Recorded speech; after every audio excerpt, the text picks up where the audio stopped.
Hey friends, good day. It is it's a little bit off the mark. We normally do this live on Tuesdays at 12, but we're back in the swing of things, right? And I'm assuming that most of you are back to working lunches and you're busy at noon. So we're trying this. We're going live at 4 o'clock p.m. Central, hopefully to engage more of you, to empower more of you, to inspire more of you, to equip more of you, to challenge more of you, all that we are hoping to do together. Hey, before we get into it, take a look. I just got this card in the mail. Um, yeah, it's actually it's from somebody that I served at a campus, but that that handwriting, okay, it's just elegant. It's just elegant. And this person that I served was a dude, and we're not going to get into. I believe dudes have sloppy handwriting, but that right there is the standard. If we're going to put something on the refrigerator and go, "Well done, kiddo," it's that penmanship. I'm telling you, yeah, it is that penmanship. Take a look also at this. Okay, we're going to bring this back. Start where they are. Where they are. Connect before correct. Every voice matters. Tomorrow equals new day, and we do hard things. We're going to bring that back. Going to bring that back. There's a story that I want to tell around that, but first I want to start, and we usually kind of crank up the provocation, right? I'm just going to say, do we actually care about those teaching and leading our schools? At 4 o'clock, yes, I'm throwing that out there. Do we actually care? I mean, really, really care? Because if we did, we wouldn't be torturing. I'm fighting for Miss Becky. You all know that I'm married to, I think, the best teacher on the planet. She's really, really good. And some of us are created to teach, and others maybe had jobs teaching for a while and figured out, wow, that's not what I'm created to do. She is. But yeah, if we really cared, we wouldn't be torturing all of our educators and just dynamic instructional specialists and content specialists with billions of dollars worth of leadership frameworks. Honestly, if you if you look at the amount of dollars that are involved in education, there's quite a bit. And I guess the question always is, and is becoming more and more heightened by the day, what's the ROI? Fill that in yourself. What's the return on impact? I don't know. Most would say investment, but what's the return on the impact, right? Most of the frameworks, it's kind of flip of the coin in terms of success rate. All right. Here's I. It was last February. It was one of the darker days of winter. I'm just going to call it February. I was in a district office watching superintendent present a new strategic plan. We had some involvement, not a whole lot, but um, there was a primary outside consultant that helped. And my guess is it was upwards to $50,000, $60,000 in consultant fees. This presentation was honestly, I think it was 47 slides. All the pillars, there must have been 6 pillars.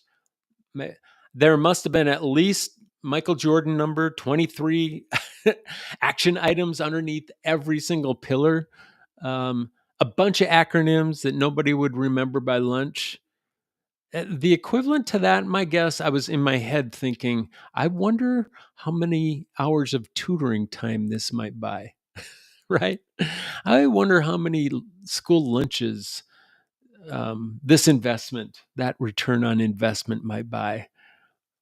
My guess is probably at least a full time teacher salary as well for this PowerPoint. And don't get me wrong, I do this for a living. And I think there are times when you do need to bring in people that you can ultimately say, now, bye bye. You helped to inspire and equip us, but we're good now, right? But in this case, there was a veteran principal in the room. I'm just going to call him Marcus.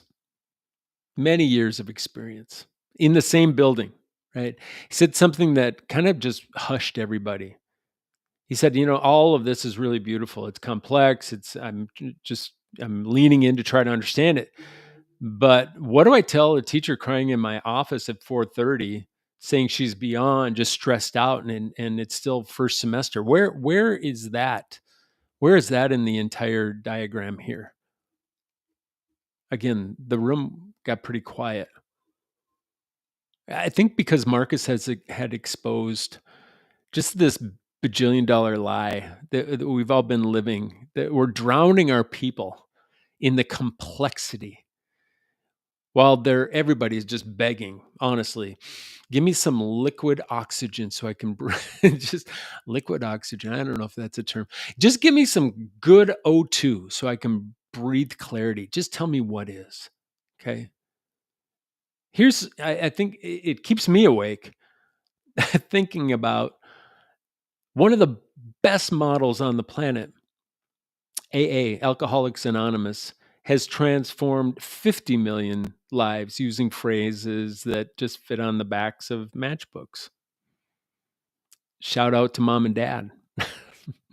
Carol Diane, I know you watch these. Proud of you. Richard Arthur, no longer with us. Both of them worked the plan and transformed, back on their feet, living, at least one living and loving greatly right now. Meanwhile, in education, we launch these new frameworks about every 2.3 years with about a 23% success rate. We're being outperformed by church basements, folks. And I want to call that out. Everybody's talking about AI, and I've had that as a special topic on the show. Here's a plug on the show podcast.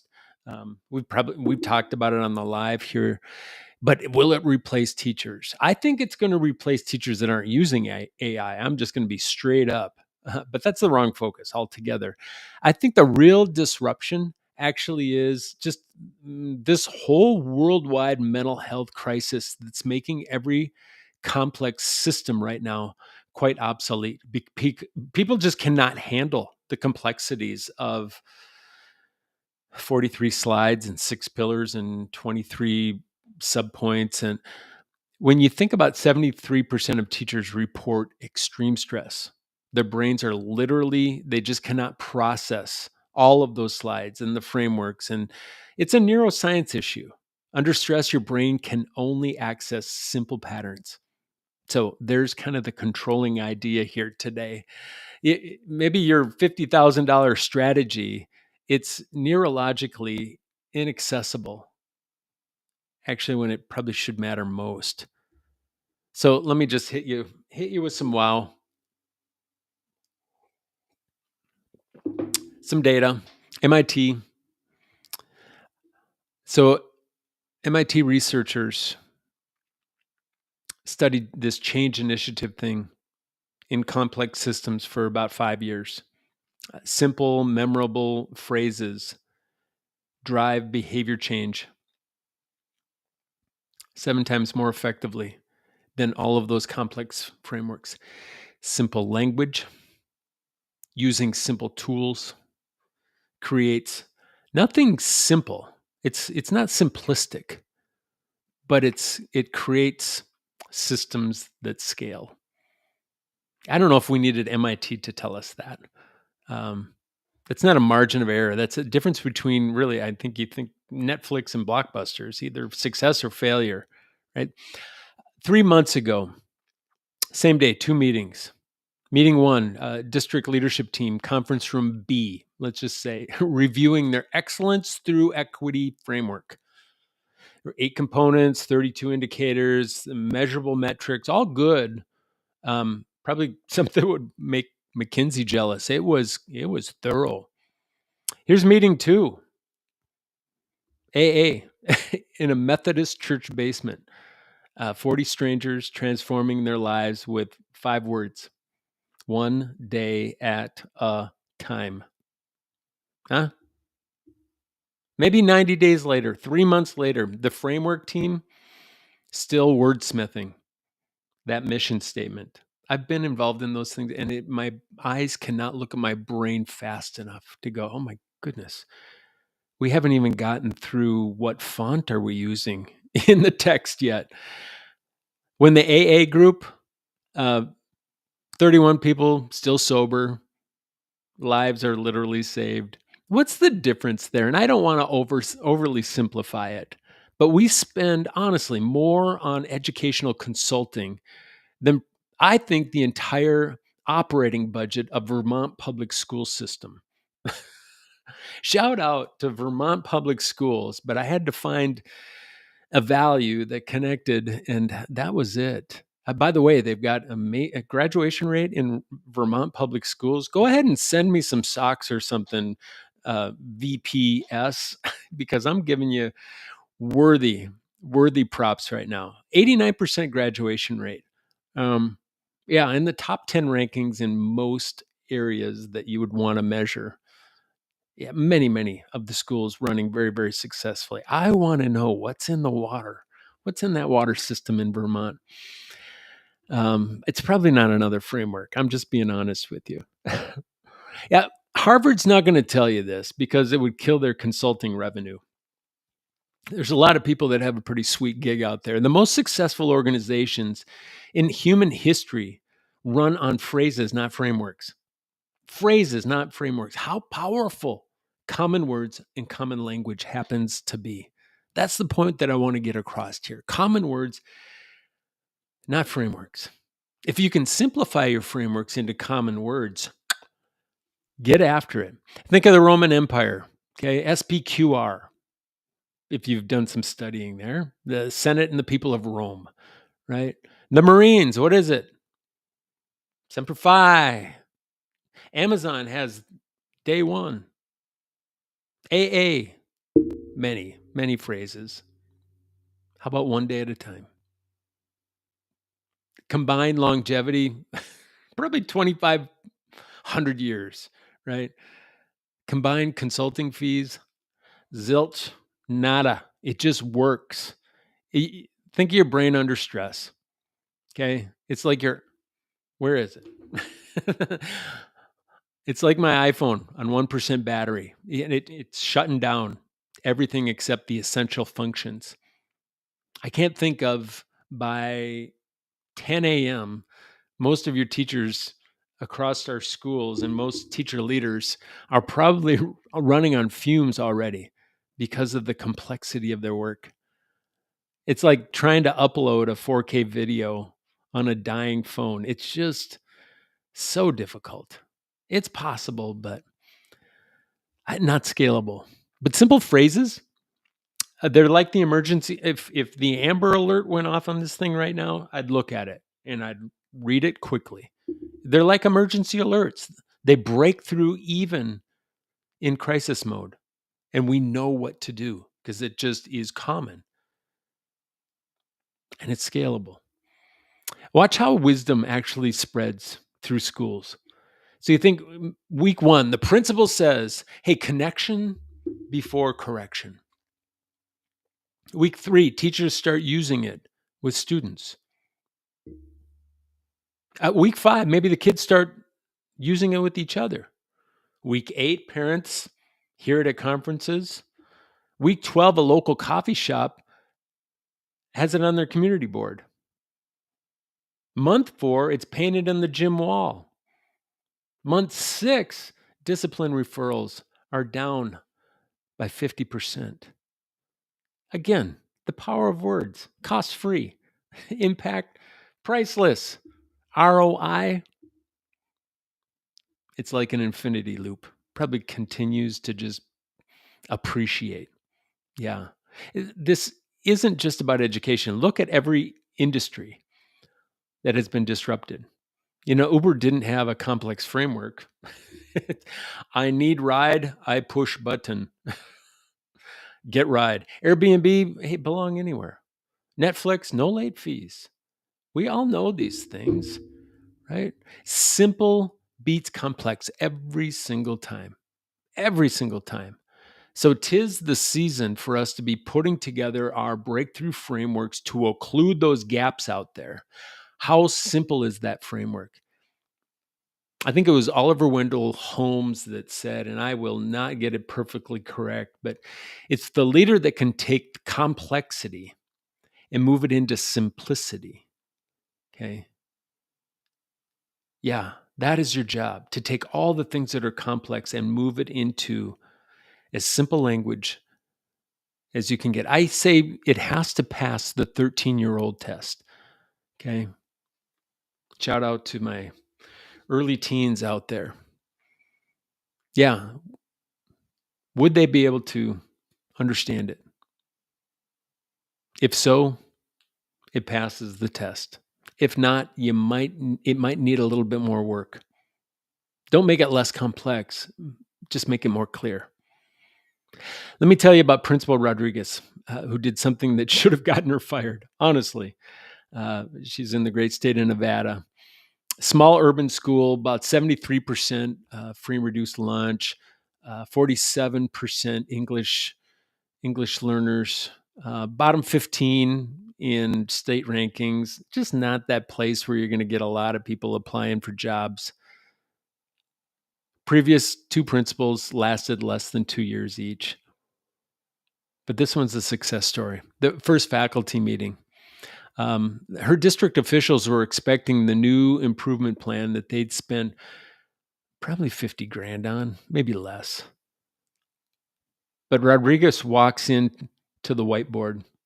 She uncaps the marker and writes, start where they are. Connection before correction. Every voice matters. Tomorrow equals a new day. And last, we do hard things. Wrote that on the whiteboard. Then she says, you know what? This is our entire plan. This is it. If a decision doesn't align with one of these, we ain't doing it. The assistant soup in the room nearly choked on his coffee. That huge investment included lots of external consultants working with staff. Yeah, tons of committee meetings, lots of pages that nobody was ever going to read. That money could have been probably a full-time counselor, maybe supplies for every teacher for a couple of years. But watch what happened when that complexity died and the clarity was born. Honestly, I was so proud. Cafeteria manager posts, hey, we do hard things in the lunchroom, unprovoked. Week 3, connection before correction becomes that unofficial discipline policy. In the first month, office referrals did go down precipitously. Month 2, parent volunteer hours doubled. Accidental? I don't know. Month 4, the local news does a feature on this turnaround school. What is happening here? Halfway through month 6, 3 neighboring schools asked to visit. There's something going on over here. We need to learn about this. And at the end of the year, the test scores jumped from 27th percentile to 58th percentile. Yeah, it's amazing, the power of leadership, right? Teacher retention, up. Parent engagement, up. Disciplinary incidents, down. Cost of transformation, not much. Yeah. Maybe the consultant frustration, unmeasurable. Hit the road, Jack, right? So here's what nobody really saw coming. Rodriguez's phrases spread beyond her school. 3 schools in her district adapted similar approaches. She had some influence there. The district reduced consultant spending by 60% the next year. And a regional education conference featured the model. She was the featured speaker, and 2 university researchers began a 3-year study on the simplicity of using common words, common phrases to change culture. Yeah. Here's the kicker. Rodriguez didn't come up with those phrases by herself. She learned it from a master mentor teacher who got them from a 30-year experience as a classroom teacher. This stuff is in your system already, folks.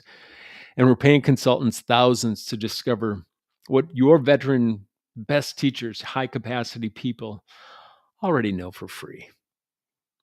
Yeah, this is meant to kind of just jog you a little bit, rattle you a little bit. If you keep just buying complexity, because there's a lot of people out here that are selling complexity, right? Here's your future, and it's not real pretty. You'll retire with the filing cabinet filled of all of those binders. Think about right now how many binders you have in your bookcase. It was really important. Maybe it was at a prestigious university, or some highfalutin organization came in. Maybe that binder right now is propping up your computer screen, or it's your doorstop. Yeah, it's not your legacy, folks. It's not your legacy. Nobody will remember a single one of those binders. Yeah, every dollar spent on consultant who's never survived third period is stolen from a kid who needs reading intervention, and the teacher buying tissues with their own money. And I could go on. But imagine 2 schools 5 years from now. School A launching Framework 3.0. You've got exhausted teachers, you've got kids struggling, you've got another consultant hired. School B running on 5 phrases. You can pick your own that everybody lives by. Okay. Authorship equals ownership. Wouldn't be hard to create something like this. It energizes your teachers. I think it will engage your kiddos.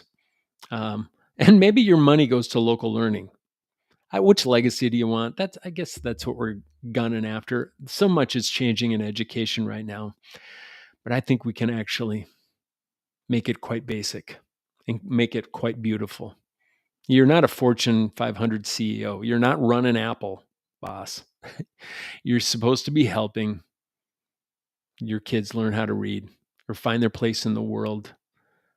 So why are you using more complex frameworks than maybe NASA uses to launch their satellites? Let's just use some caution. If you're watching this and it's not live, go ahead and just stop the video right now and text. Use some text. 3 most experienced teachers, and ask, hey, what truth about teaching would fit on a coffee mug?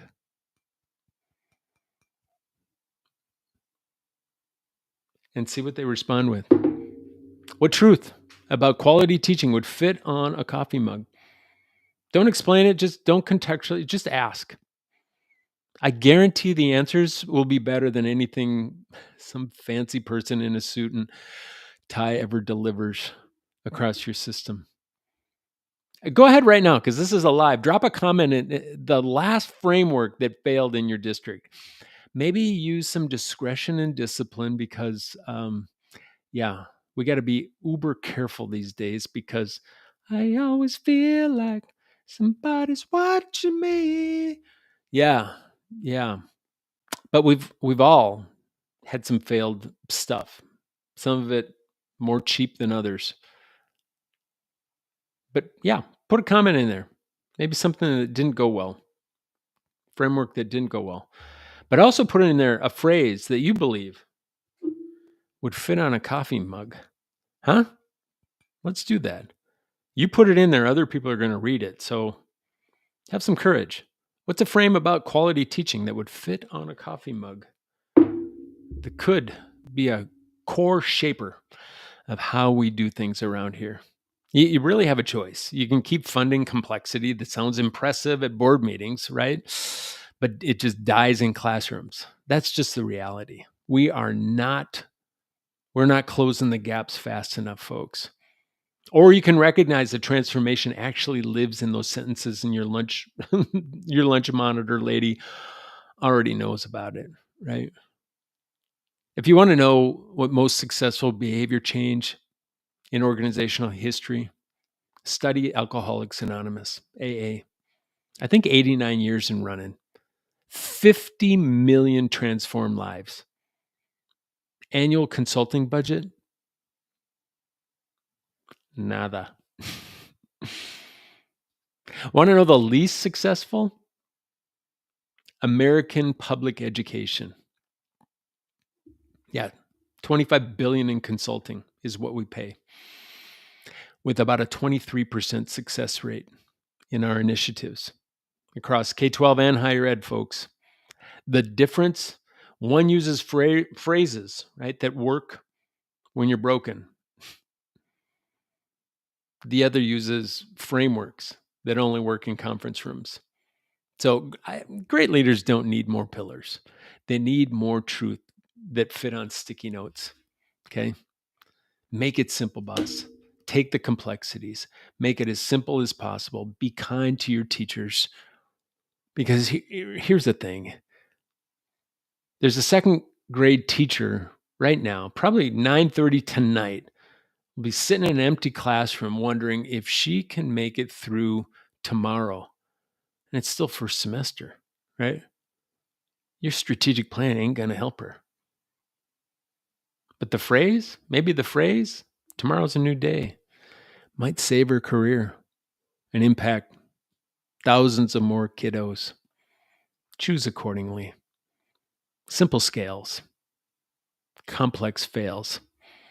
And if you think that's too simple, remember, just do it, right? It built a $50 billion empire. Your 47-page slide deck is building nothing but confusion. Find your phrases, join the revolution, right? I'd love to hear about your journey, because that distance between your strategic plan and a coffee mug, it's the distance between theory and transformation. Class dismissed. Hey, before you go, if this stream opened your eyes to just the power of specific ownership, it hit you like a freight train, hit the like button. Just give some love. Do whatever the kids do, right? But if it really resonated with you and you want to design specific structures, or if you want to just go a little bit deeper in your leadership context, so let's just grab a virtual coffee together. These are things that I do every single day. It's the best part of my every single day. The link is in the description below, and it's completely on me. Now, class dismiss. Peace, friends.